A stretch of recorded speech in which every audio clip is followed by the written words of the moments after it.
think that Fela was a good father? Because you mentioned it twice. You talked about the bridge, you talked about the matchsticks. In his own way, yes, but in the conventional sense, no. My identity as an African woman and my pride as an African woman, I learned from my father. So who I am today was shaped by him. But I think as a conventional father, no, I don't even think he should have had children. I think he should just be a father to all the nation. National father, not.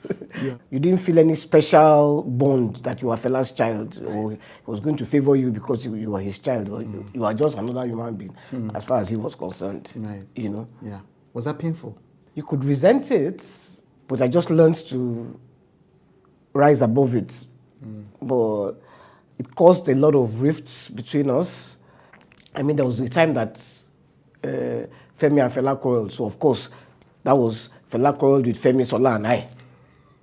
So we all kept away, you know. And then if they were going to settle, we would send Femi, you are his son now, go. Yeah. You go and settle with your father. Yeah. If you settle with your father, then Sola and I will follow, you know. So it was different. Yeah. Because we didn't call him daddy, for instance. You know, I have a younger brother who said his children should call him by his name because we called Fela, made us call him by his name.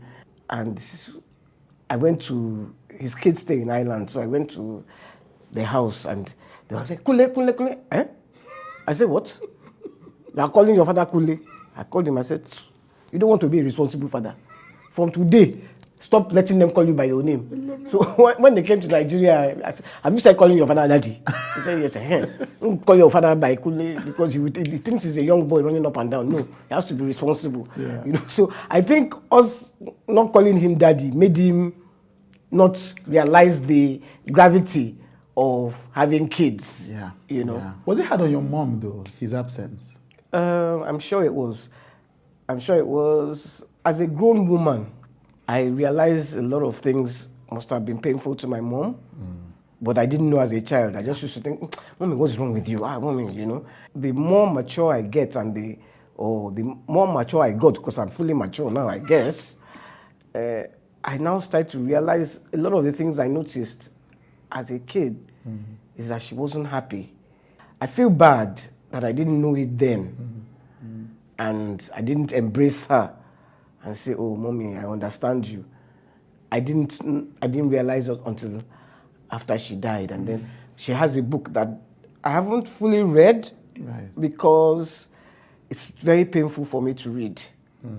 My mother was there for me so much that I was able to go on tour, have my child, and leave my child with her. My daughter was with my mother up till when my mom passed. My mom passed when my daughter was about 12, 13. Right. At that time, I had to give up dancing, going on tour, and I stayed in Nigeria while Femi and Funke was still with the band. I gave that up, but I'm not saying I gave up my life totally, but my mom, she was there 24/7. We are going on tour, and I know that my daughter is safe with her. So I missed that because, of course, I had to give up. But then once I'd seen my daughter through university, she got a job, I had my own life to live. So I think that we should always keep that opening for ourselves. I'm not saying don't be there for your children, but I don't think you should give up your life totally for your children. Yeah, I get that. Totally.